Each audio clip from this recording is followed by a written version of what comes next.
Cannabis Broadcasting Group here at cbgtv.com. Individuals during this broadcast are their own and may not be the opinions of their group or other organizations they may be involved with. All medical advice during our broadcast is not a medical opinion and should be checked with your medical physician. Hi, I'm Timmy. And I'm Mary Jane. He's the newbie. She's the doobie, and this is the show where we tote cannabis talk from both sides. Is that even possible?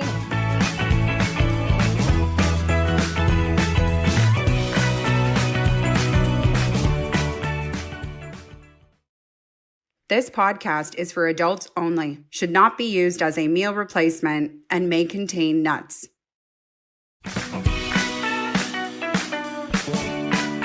Hey everybody, and welcome back to another episode of the Noobie and the Doobie. I am Timmy, the newbie.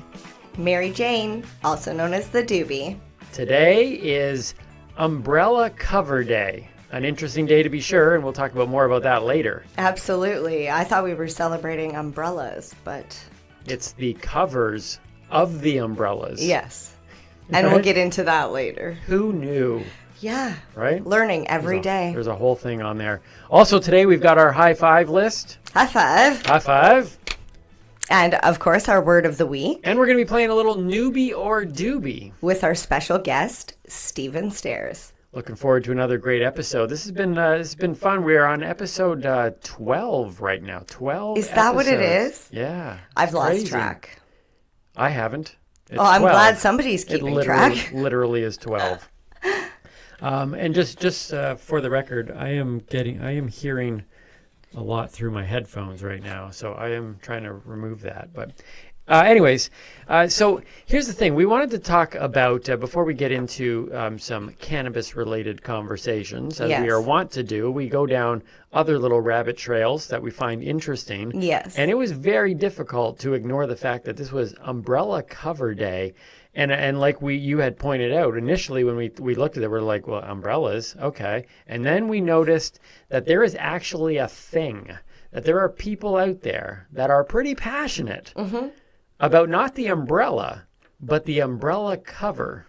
Yeah, the thing that most people lose. Right? Like, I have an umbrella collection. Like, when I like something, I get into it. And I happen to have a lot of umbrellas, and when I heard Umbrella Cover Day, I was like, yay, I get to bring the umbrellas out. And I realized that I don't have the umbrella cover for like half of my umbrellas. Right. And I also realized that the umbrella cover is only on the smaller umbrellas. Okay. And not the large, like the fighting style umbrellas. The umbrella cover to me is the thing that if I ever bought an umbrella, and I'm going to admit right now, I'm in the minority here.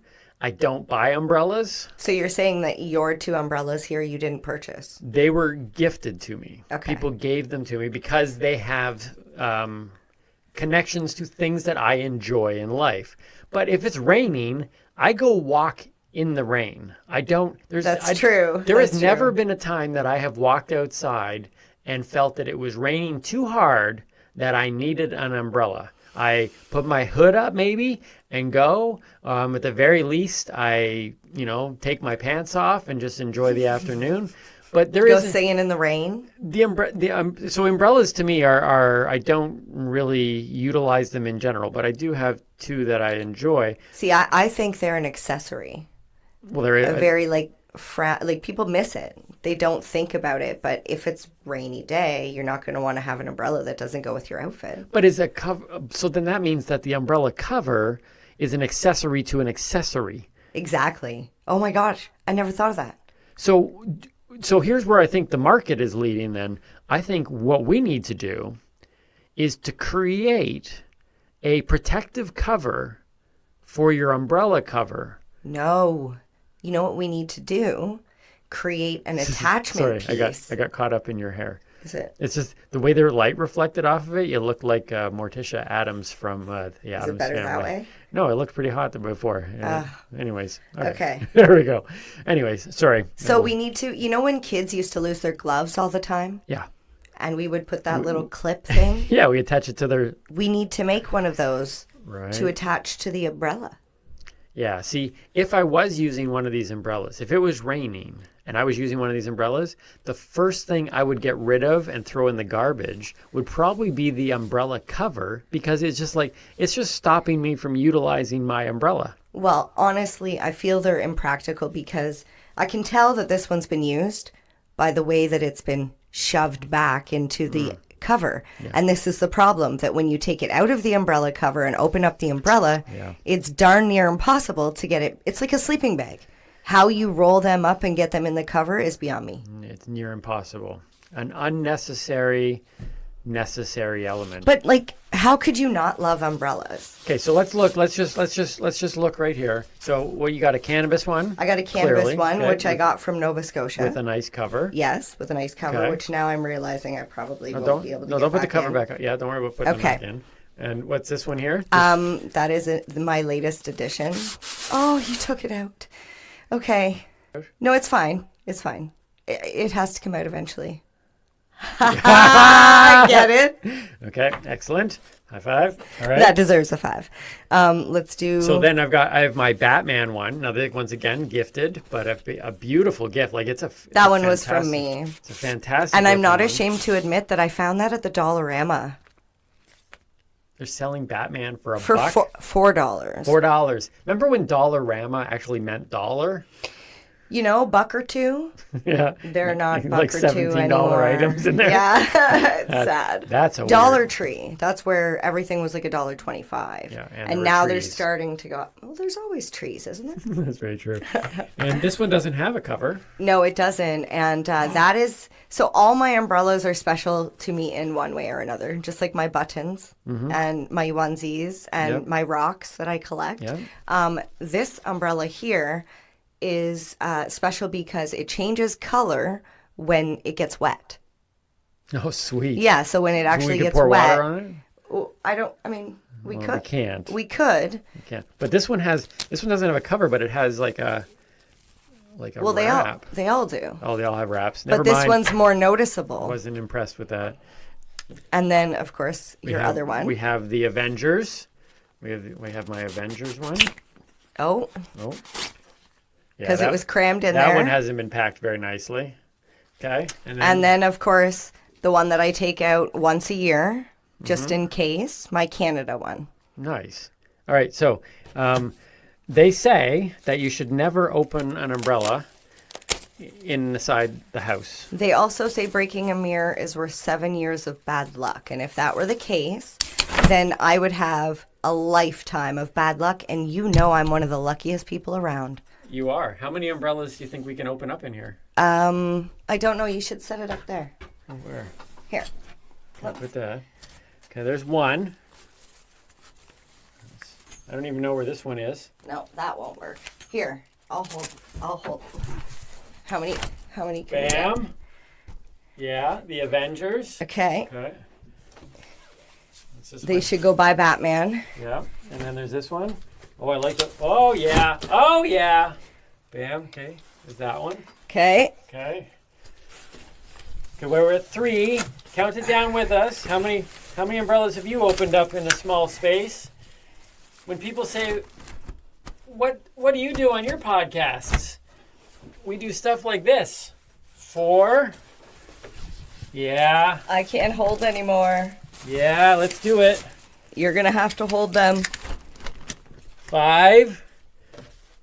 Finally, we have the cannabis. Canada. Right beside the Canada one. Nice.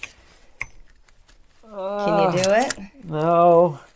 Jeez. You didn't open it. It has the wrap, It remember? has the wrap's very, very well done. It holds it in place. Well, that's good to know. Woo! Ladies and gentlemen. 6. 6 umbrellas is the new record in the podcast world. We'd Yes. like to challenge other podcasters to open more than 6 in their small studios. I'm losing it. We've done it. Okay. All right, so let's just put these down here for now, in case it rains. Here, you take this one. I'll take this one. Ooh, I'm dropping them.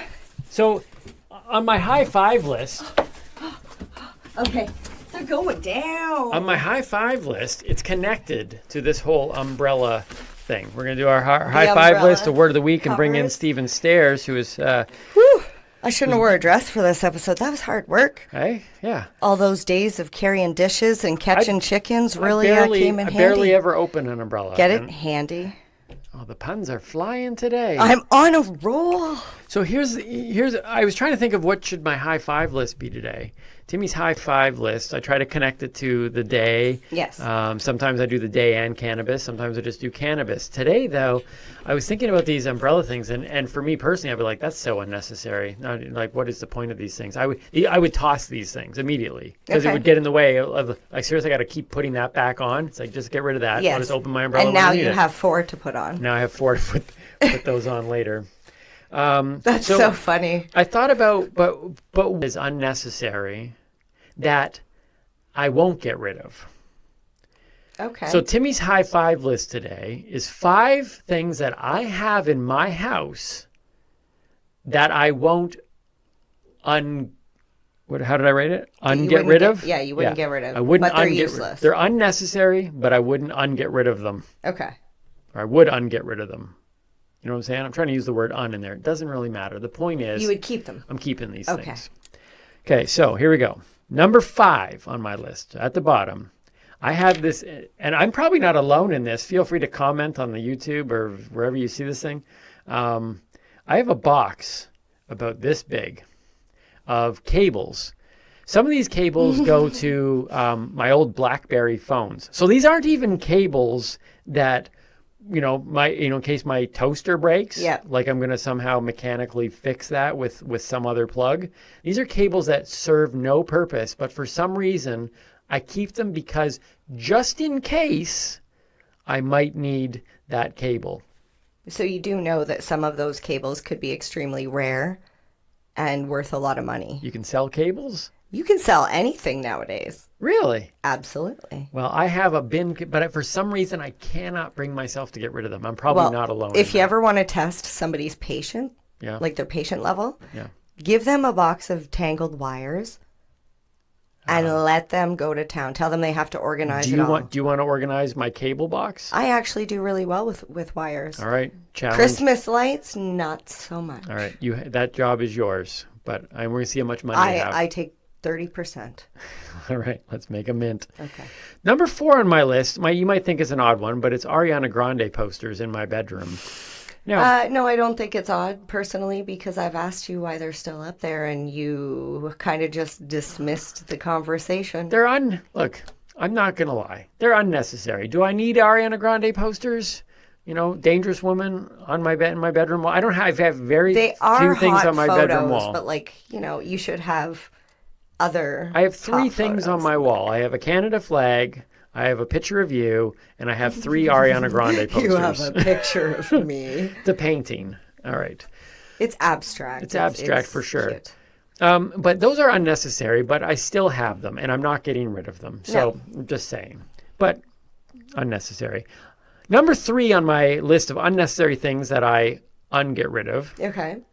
is my LED dance party lights surrounding my entire room. Mary Jane over here encouraged me and went out and Encouraged, you mean like got them, brought them to your house. It hung was like, them up. we're hanging these in your bedroom. So now I have the ability, if need be, we can have a party. to have a dance party. They flash all different colors all the way around my room, and I can control them You at can will. set them to music. Yeah, I can play and- music with them. I can honestly say that I have used them twice. That was for videos we did for Once TikTok. we did a video, and once they turned on by accident because I said, You said turn on the party Google, light? turn on party. I said turn on party lights. But that was an accident. Yeah, I didn't mean the party lights. So unnecessary, but I've got them.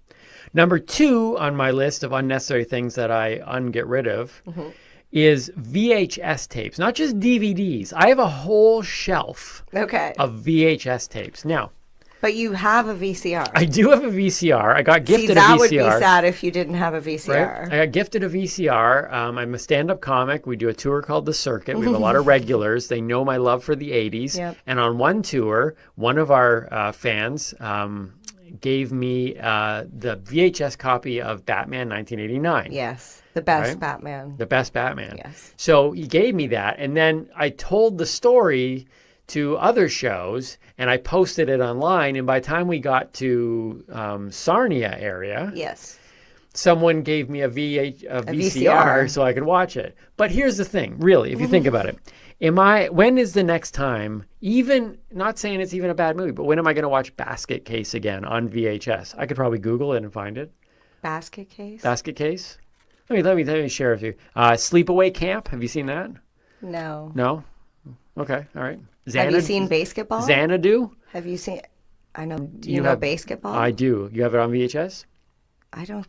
VHS wasn't even around when Basketball came out. Oh, well, see, that's the thing. I have these movies on VHS, but am I going to get rid of them? Do you have No. any of the old Disney movies? Because those would be Yes. worth money too. I actually do have those.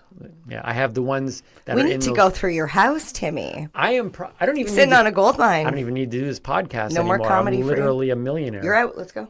Yeah. Actually, that actually being a millionaire would allow me to do this podcast even more, right? Because I'd have no worries at that point, right? Or you can See, go to our- I'm wondering what makes the number one because I have a few ideas. Okay, well, here we go. The number one unnecessary thing in my house that I refuse currently to get rid of is my Google Home.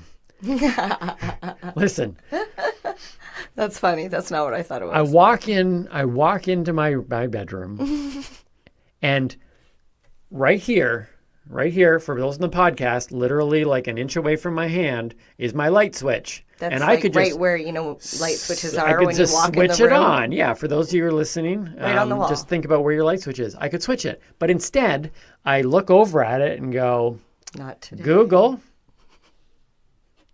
turn on bedroom lights. No, you don't. You walk in your room and you say, "Hey Google, I'm home." Okay, that's true. Okay. And what does it say?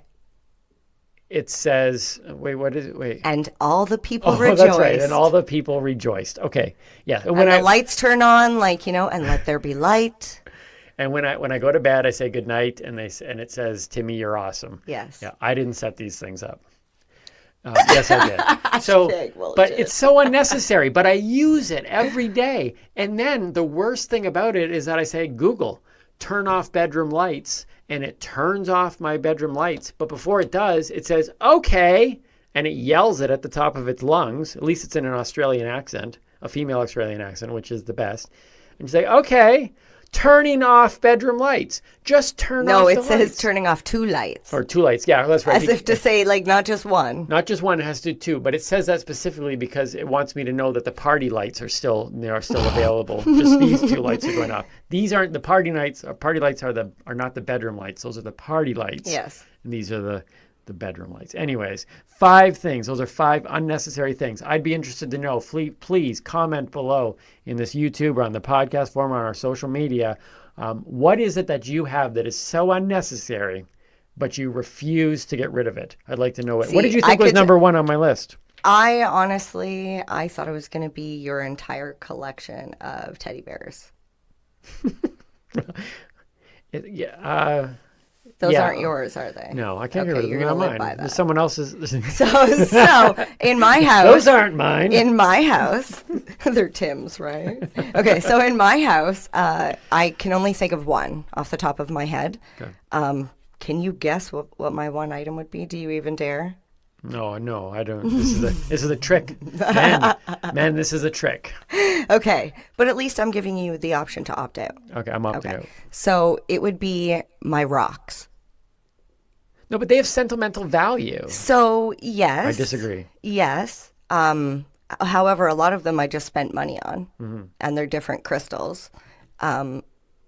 They weigh a lot, and to move them, when I have to move, I have to pack really small boxes, and it's a pain. This whole truck. It takes a whole truck, and it takes up a lot of space in my house. Yeah. And there's just like, I got vases of rocks, I got shelves of rocks, and yeah, although some of them have sentimental value, just like my buttons, it can get to a point where like you and I have been somewhere, and you've heard me. I'm like, okay, like 2. I tell myself like 2, so I end up like picking up a bunch and leaving with like 2. Yeah. Yeah, right? So Well, I think there's sentimental value there. Anyways, that is my list, and we'd like to hear from you as well. All right, let's do our word of the week and then bring in our guest, Stephen Stairs. All right. So our word of the week is tinctures. Tinctures. Yes. So basically, a tincture is a liquid form of cannabis. You'll find it with glycerin, alcohol, or an MCT oil. Okay. So it's kind of like an extract, but it's in liquid form. All right. So most generally, you'll see it in an eyedropper, and it's administered sublingually. Subliminally. So you don't know what's happening. No, under the tongue. Okay. And the effects of a tincture are very similar to an edible because it's going through the same system, except it hits you faster because it's meant to be like held in the mouth under the tongue to go directly into the bloodstream, and it's supposed to hit you quicker. Okay. Yeah. It's in my opinion the more thought upon as medicinal way of taking your medicine because you can dose it by the milliliter, and you can, in your drink, in your mouth. So is tincture, let me see if I'm learning stuff along the way here as the newbie. Would tincture be in the same thing of going, you can have a joint, an edible, or a tincture? Like, would it be in, could you describe it that way? Like, is it a version of consuming? So, flower, Yeah. edible, Yeah. tincture, topical, extract, Okay. or concentrate. Those are all the different ways, different types the different types. of types Okay. of cannabis. The tincture. Yes. All right. Cool. Yeah. Excellent. All right. That's a good word. I just like saying it. Tincture. All right, let's get to our guest, Stephen Stairs, who has been waiting patiently. We're very excited to have him on the show. Yeah, Stephen's done a lot out where he is, and done a little bit in the politics. I know he's done a lot in the activism world, and I'm excited to hear about 420 and plans coming up because I heard a little bit about it, and yeah, I'm gonna let him talk about it, hopefully with more stuff. And yeah, without further ado, let's bring in Stephen. Hey, Stephen, how are you doing today?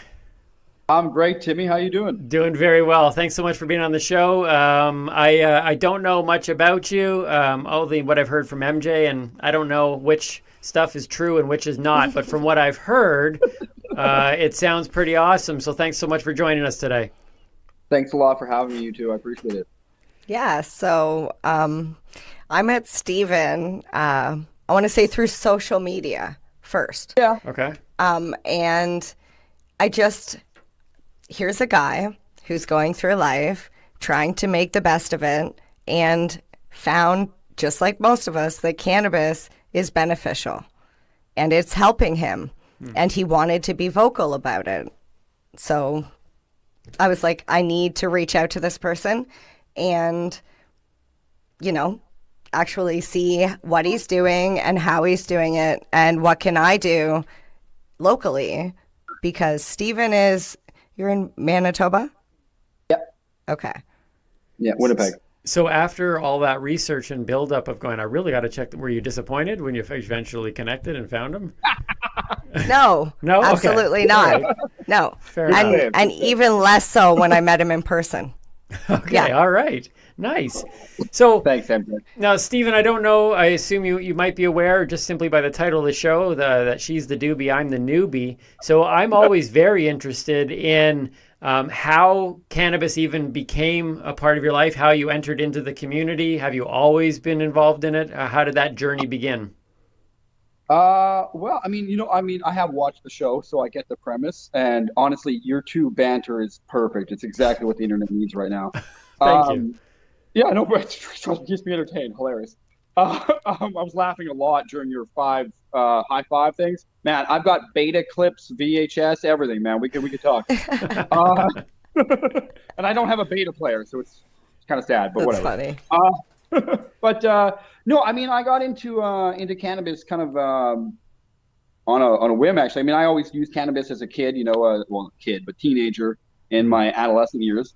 Um, and then I didn't smoke cannabis for about 3 years. It was just a lifestyle thing. I wasn't doing it. And then I was at U of M and just starting my political science degree. And someone mentioned to me that I should get into medical cannabis. And that was in 2009. And I thought, well, that sounds cool. And then I did a little research on the paperwork and kind of parlayed it into a advocacy career at the U of M. And then, it snowballed into this first student group of its kind in the country at a post-secondary education institution for medical cannabis. And I rolled with it from there. And ever since then, I've gotten the medicinal benefits of cannabis, but also the social benefits of creating a dialogue regarding the change that needs to be encompassed with cannabis.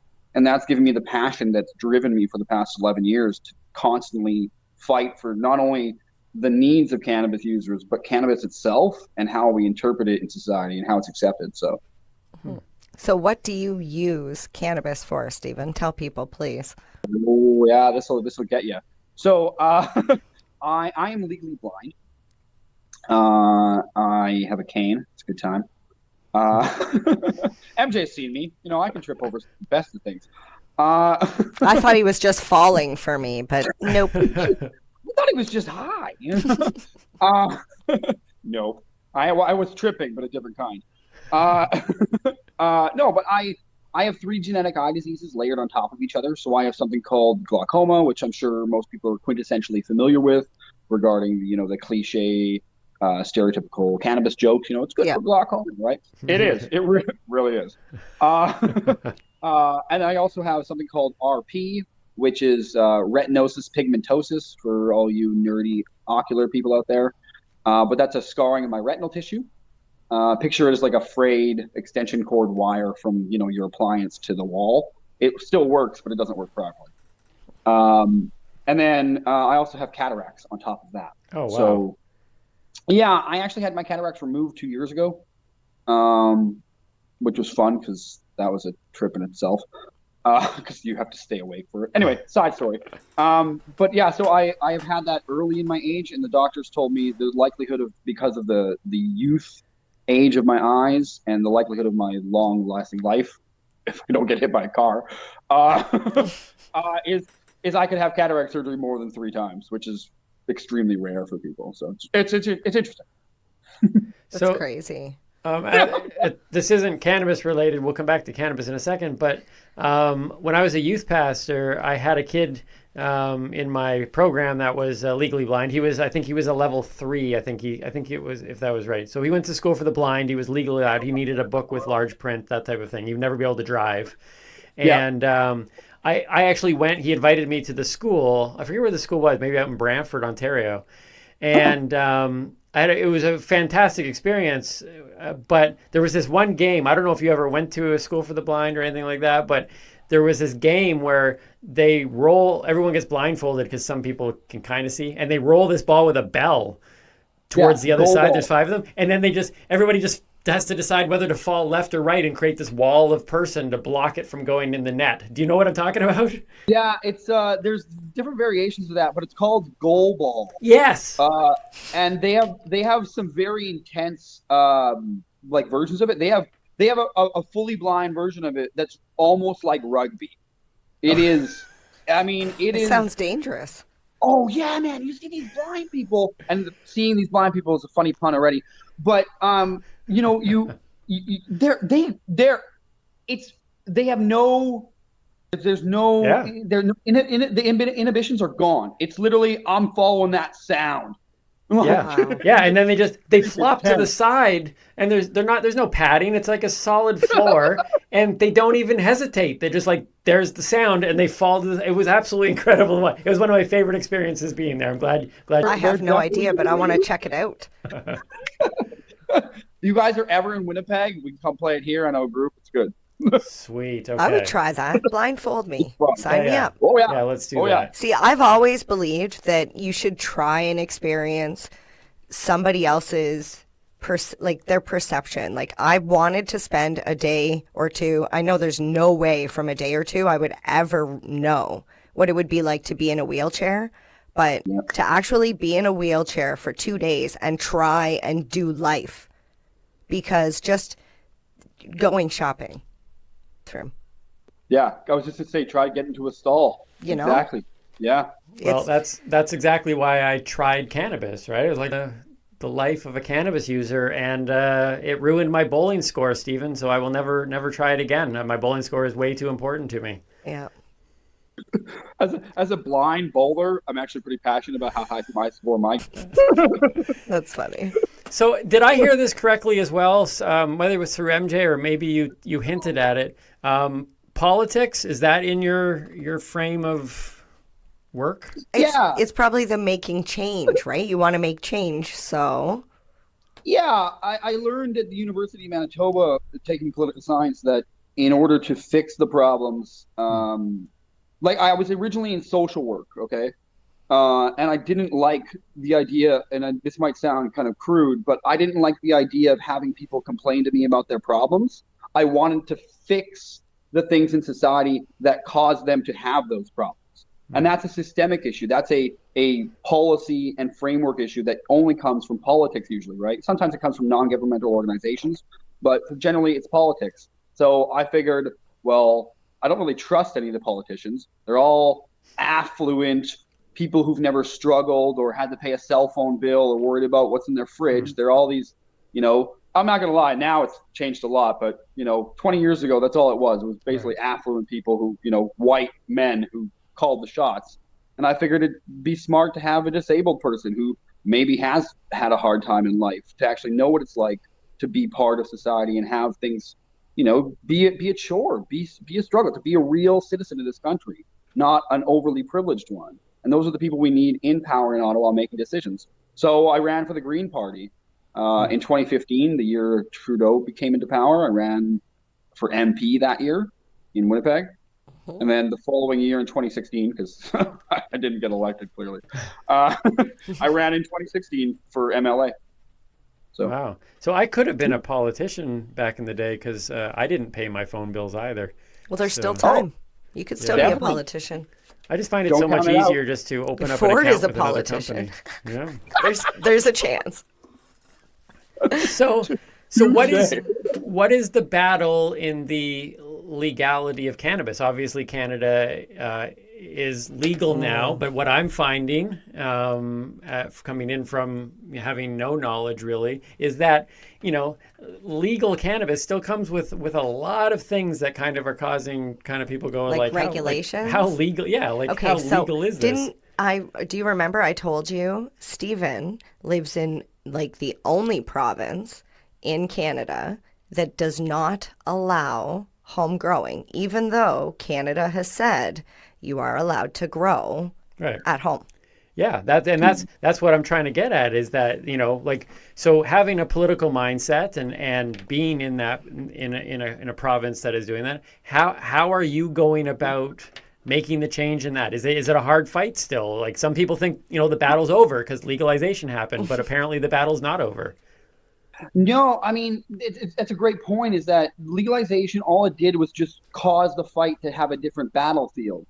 I mean, in my advocacy, I've always been a proud, proponent of the idea that you need to know when to hold up a protest sign and you need to know when to sit around a board table. And if you can do both of those, you will be a successful cannabis advocate, or any advocate for that matter. But I mean, if you talk about the serious systemic changes that need to be made in Manitoba, Mary Jane touched on it. I mean, well, technically Quebec has a ban on it too, but that was ruled unconstitutional.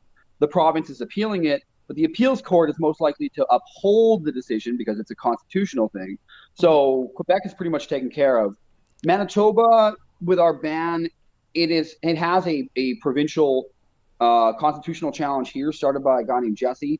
Good. However, the constitutional challenge thing is such a slow process And a costly process too. It's a costly process, but I mean, luckily he's had a lawyer who's kind of helped him out. And, you know, Good. the thing is that, you know, if it's ruled unconstitutional, the court costs are put on the government.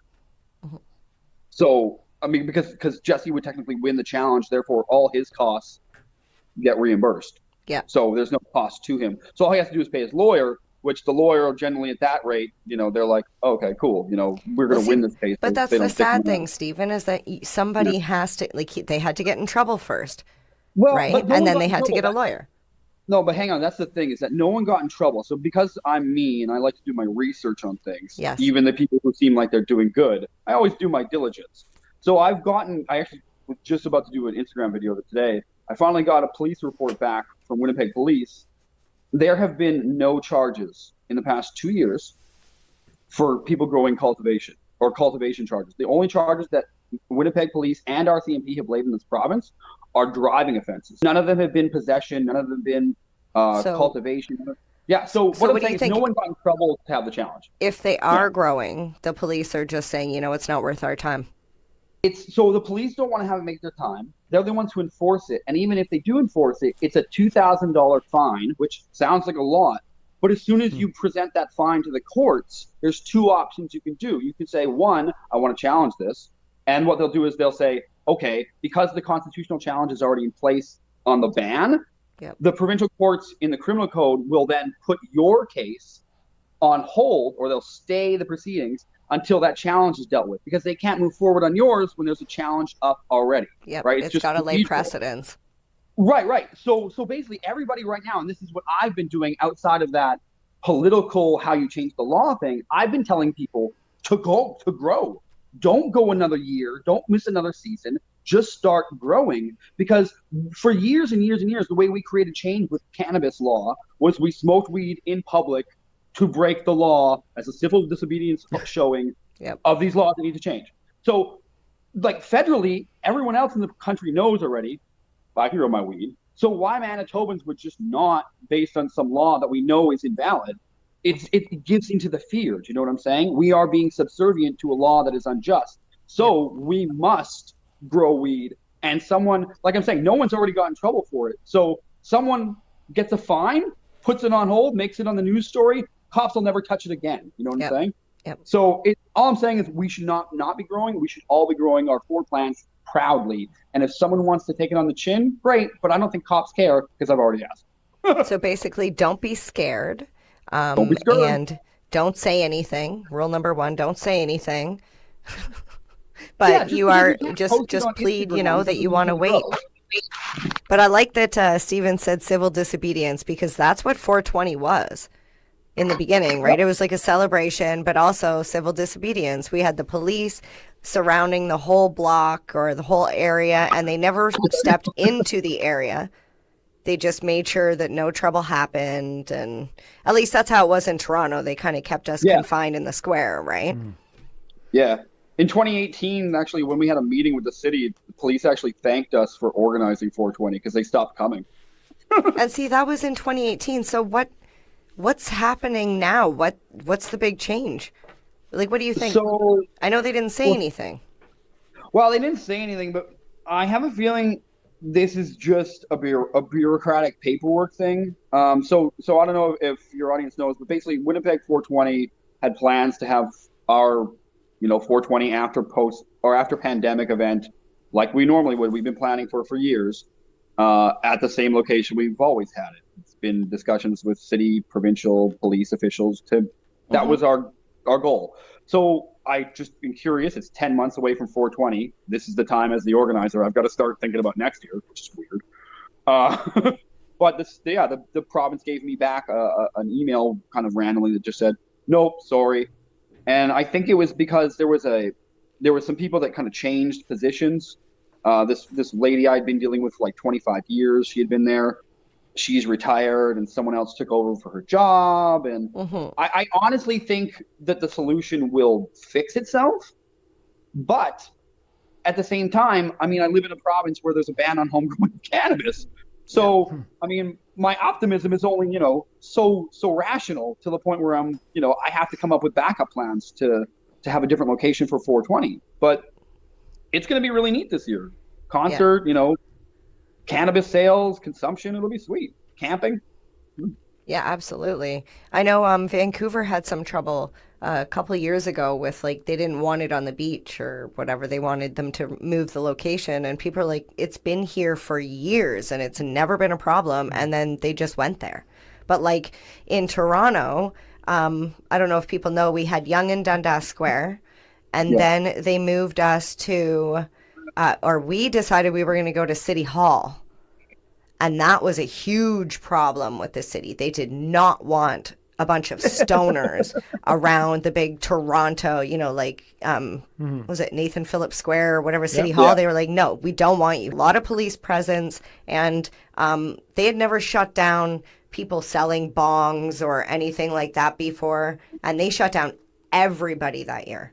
Everybody. And they walked right through the square. And the next year, we ended up in Woodbine Park. And that was where I took you for the first time.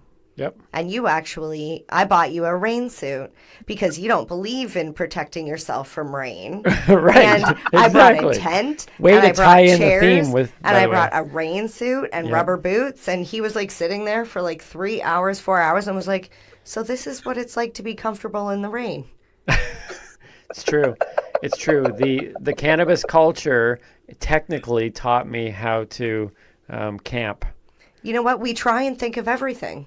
We look at every aspect, like every side, and we plan our days. Or is this just me? Steven, do you like, no, I'm going to the beach. I know what I need to get, like. 100%. 100%. It's like a methodical, it's because when you smoke weed, it creates new waves of thinking in your brain. So therefore you think, all right, what do I need to pack? Yeah. All right, that's a good idea. And you start, packing stuff, and next thing you know, you're like, I could bring that too. Oh, that's a good idea. And then you pack stuff. And then by then it's dark outside, and you forgot to go to the beach. No. By then you just got ash in all your stuff you've packed. That's funny. It's not like the song, I was gonna go to work, but then I got high. Well, You've encouraged me already to into this civil disobedience thing. In Toronto, I'm actually, maybe next weekend, I'm going to go drag a dead horse down the street. Apparently, you can still go to jail for that. Sunday, if it's on Sunday. On a Sunday. So I'm actually going to do that. Yeah, Yonge Street on Sunday in Toronto. Yes. Drag a dead horse down. And I don't think that's illegal. A legit rule. I'm going to try that. Yep. But I think it's like a $10 fine. Maybe I won't try that then. No you got $10. That's not worth it.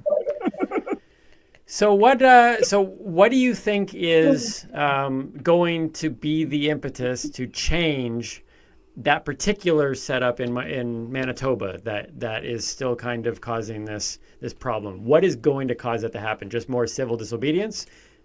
Well, I think the old adage of grassroots cannabis advocacy needs to come back in full force. With legalization, society basically fell off the map regarding their interest in cannabis. Oh, cool, I can buy it, great. But all the nuances of legalization and where it can be sold and all those kinds of things are only cared about by the people who really cared about cannabis, the real advocates. And unfortunately, those are very far and few between.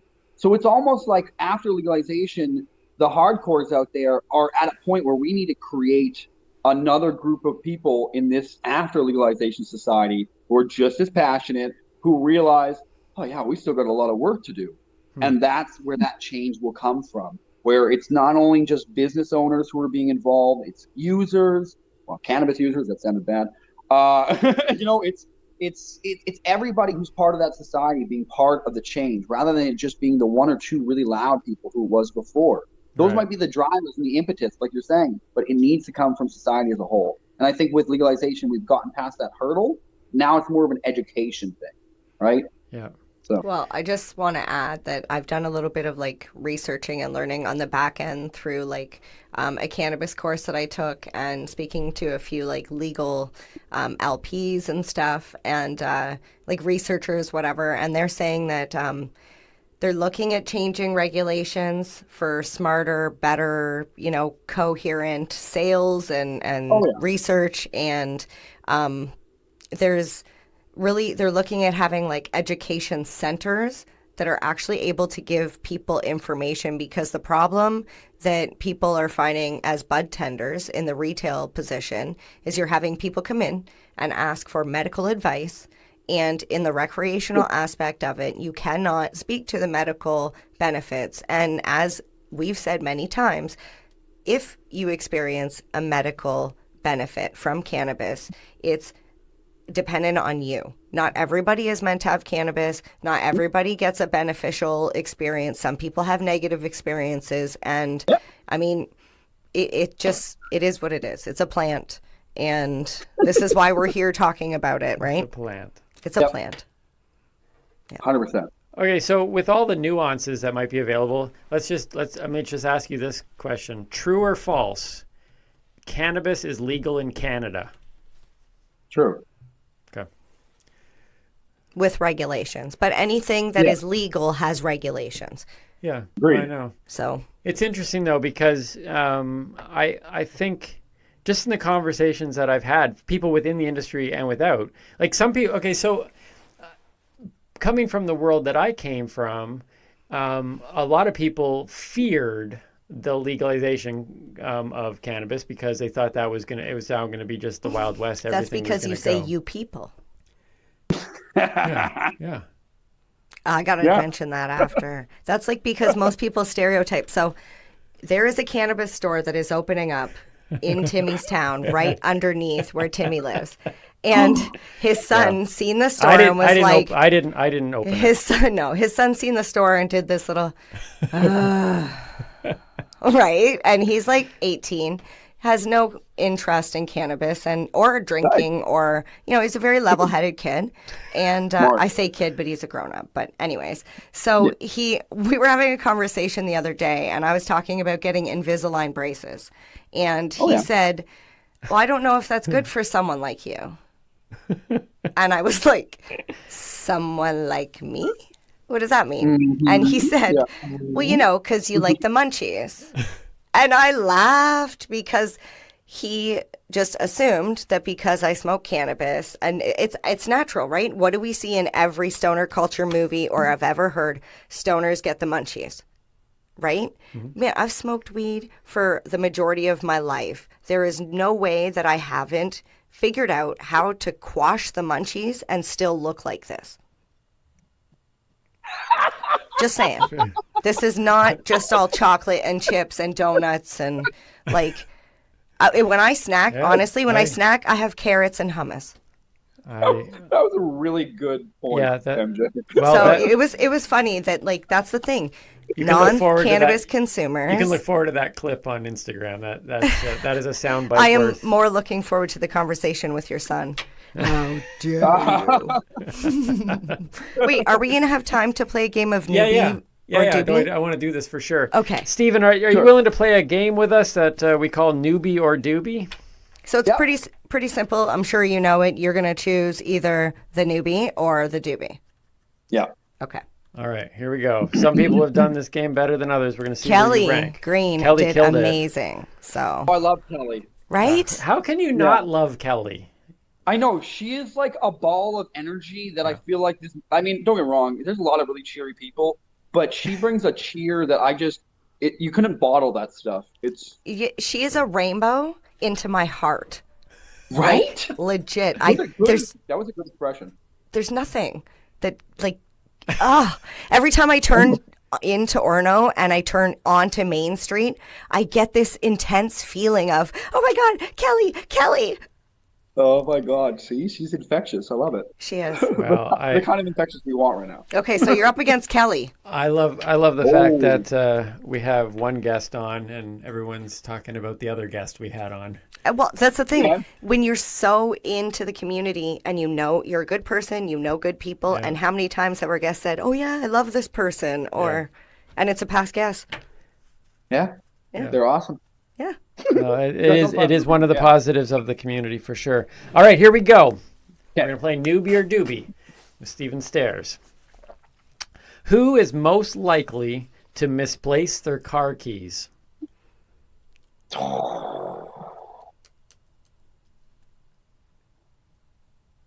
Noobie. No, I am most likely to lose my car. I can never find where I parked my That's car. true. Really? But MJ loses her car keys all the time. Mine are always in the place. Dude, where's my car? What's funny is we drove to the hotel last night and we're standing there checking in and Timmy's like, what's the license plate number? And I'm like, I don't remember. And then he's like, what's the make of the car? And then I start telling him his vehicle and he looks at me, he's like, we drove your car. And I looked at him and was like, oh, he's like, you drove. I was like, You drove oh your my car. God, I forgot. And I didn't even smoke before we left. It was late. It was late. It's never the weed anyways. No, never it is. So I might lose my car. She loses the car keys, except for last night. That was a different thing. That was weird. Good to know. Okay, number 2. Who is most likely to disappear and never return? Disappear and never return. Yeah, I know these are deep questions that most people don't ask. Noobie or doobie? I've got to say MJ. No, I could go nowhere. I love people way too much. Oh, the That's what I moment figured. But I the figured moment he this has a kid. podcast generates enough cash that I have enough to sustain myself, I am he's out of gone. here. I might still do the podcast, but it will be from a remote location, probably a beach place, and I will never come back to society. Never. And you will see me at every event. So I know that, but I really figured the kid was his anchor. You know, but I guess his kid's 18. He can screw off. It's all good. yeah, no. Stephen, I have 2 kids. I have but I have an 11 and a 16-year-old. the 18 thing I figured would be like the grown up. I mean, 16-year-olds are their own independent kid already. My 11-year-old didn't want to have anything to do with me. He figures that's why your 18-year-old's still at home. my Now I really 18-year-old get to look knows- forward to that conversation. Yeah, he's at home. I'm really bad at this game. All right, so 0 for 2. Kelly was already 2-0 at this point. That's funny. Here we go. Who would be the first to die in a zombie apocalypse? Noobie or Noobie? Yeah. Right? These Well, are I want mind-bending. I want to say MJ then. Yeah, Yeah. that would be me. Yeah. I'm not yeah. running anywhere. MJ absolutely would I be just figured you're so nice, you'd like offer the zombie like a joint. Be like, "We No, talk do you- about this?" Honestly, you know what the problem is? I don't see anything other than people. I see people. Doesn't matter if you're, you don't see gray. black, white, what color you are, what gender you are. I just see people. So I would look at a zombie and be like, "Oh, did you want a light?" Yeah, that's the vibe I got. That's Yeah. the vibe I got. Yes. Well, and I love comedy so much that if I saw zombies coming towards us, I would run and push MJ to the ground because those scenes in movies make me laugh so hard. That's true. Or when adults like make When they a push- kid cry. When they push children, You like when kids cry. like that scene in Billy Madison where he's throwing the dodgeball balls at the kids. Oh yeah. Oh yeah. Yes. Funny every time. Here we I go. was thinking Steinfeld when George pushes Yes, all those with George, people in right? the fire. It's Yeah, always funny. that's So what I would push her to the ground for humor's sake, and then find out, be like, oh, wait a minute, oh, that was a bad idea. But by then it'd be too late. So then it's just save yourself, Timmy. That's funny. Here we go. You're 1 for 2. 2 questions to go. Most likely to fake their own death. Who's most likely to fake their own death? You. Yeah. Noobie. That kind of sets up with the never return thing. Yeah, you actually want to have your own funeral though. Yeah, I'm actually going to set up a fake death that's public. I'm going to tell everybody about it, bring everybody in, get people to write their statements of how much they love me, because I won't be there when it actually happens. So I want to do this whole thing. So I'll invite you now that you've been a guest on the show. See, I just suggested we should do it for his birthday. And then, we'll have the coffin there, and everybody will know it's his birthday, but you must show up in black, and you must be sad. Yeah. People think that's kind of morbid, but I don't know. I think it's good planning. We talked about planning earlier. I think I want to make sure that it's all done right? Yep. Good planning. So 2 for 2. Here we go. Last one. Noobie or Doobie, who is most likely to look best in a kilt? Oh. Have you seen my legs? No. I'm intrigued now. Right? So you would think this would be an easy one. Well, I think it would be an easy one. I want to say MJ, Right? but Okay, I'm gonna go with Doobie. Me? Yeah, you he's going got with my Doobie. Is it me? Yeah. It's Yeah, me. He picked you. Okay. No, I mean, is that the answer? I don't think that's the answer. Oh. I have these yoga legs that are outstanding, quite frankly. I'm a little bit. Well, what does the card say? Well, the card says it's me. Oh, okay. Oh, no. But then again, I wrote those cards, so maybe we just need to get a Oh, kilt yeah, and no, the take a card does- photo. See, That's even, what we're gonna do. I'm gonna get a kilt. Side by side. Yeah, put it up online. Okay. Definitely. Looks best. So based on the card, you got that wrong. So you were only 2 out of 5. Yeah. Although, quite frankly, We're still undecided on the last one. We need to. okay, well maybe we'll put up a picture of both of us in a kilt and people can vote Yes. on that. But Yes. Stephen, I really hope my sensibility comes in. Stephen, I want to thank you I know for. I'm blind, but I'm not that blind. Okay, well, we'll make sure it's a picture you'll be able to be able to see. We do want to thank you for being on the show, though. I want to thank you for all the insight you've done. Just we don't think we've had anybody really go into the some of the political and legal angle No, it's in terms awesome. of our guests, and so we appreciate that, and we hope you continue. Maybe you'll be elected one day as prime minister. I would love that. I need a cabinet, so keep your ears open, all right? Okay, All right. all right. Do you have a preference in type of wood? Mahogany. Mahogany. Okay. Every once in a Yes. while, she tries to pretend she's the comedian, but very well done today. Very well done. Thank you. Thank you. Well, thank you for coming, Stephen. It was fun for sure. Oh, I love you, MJ. Timmy, you're the best. Thanks for having me on. I really appreciate it. And you guys, your clips, your shows keep me entertained the whole time. Seriously. Thank you so much. Well, we'll put Awesome. some links so people can find you in our descriptions, and hopefully that brings the people your way as well. So thanks so much for spending time with us. No problem. Thanks for having me, too. All right, take care. Bye-bye. Well, we can announce right here that we have had the future Prime Minister of Canada Yes. on the Noobie and Doobie podcast. You heard it here first, folks. It's official. Yeah, that's pretty amazing. I've never had a future prime minister on the show. I've never been to the future. Well, I remember struggling when I was human that I would always be concerned about I would never be able to get to the future. But those days are past. Are you going to tell me that like time is not a linear thing? We just perceive it as such? I'm not actually at liberty to tell you any of that. So Oh, okay. let's just wrap it up because now this is getting On awkward. that note, I'm Mary Jane Baker. Is that that's how we're literally going to do it? Sure. I'm Oh, I'm okay, Mary wait, hold Jane on, Baker. Hold on. No, I think I start. Sure. All right, here we go. Go ahead. Episode 12. So Fine. this is funny. You can go first. Just for our flat out endings, this is like take 12. Like we haven't hit an ending yet. So this is like take 12. And it's still already messed up. And we've already, it's already not a good. So take 5. When I said I'm Mary Jane Baker, I was trying to like get you to like finish. So you start. let me just say this. There is still a lot of work. With this, I close. With this, I close. There is still a lot of work to be done. That's what I'm finding. Yes. Not just in the cannabis space, but in the studio as well. Yes, that legalization Yes. did not stop the work that need to get done. And what we're That's finding correct. too, and because I'll put it out here because I think it attaches to this particular thing as we get ready to close. We have been seeing, we have been posting stuff online.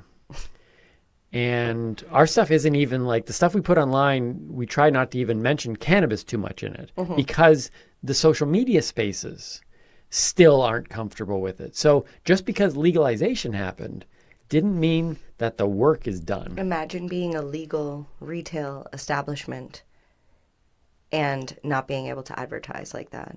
Right? Like, I don't understand how it's even possible that a bus can have an advertisement for a beer, but a cannabis company cannot.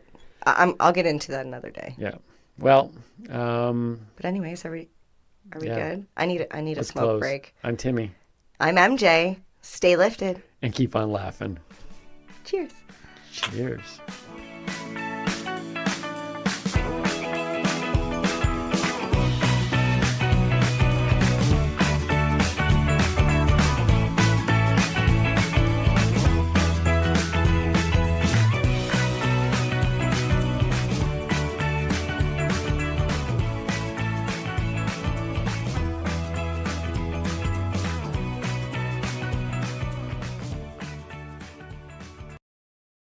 Broadcasting Group here at CBG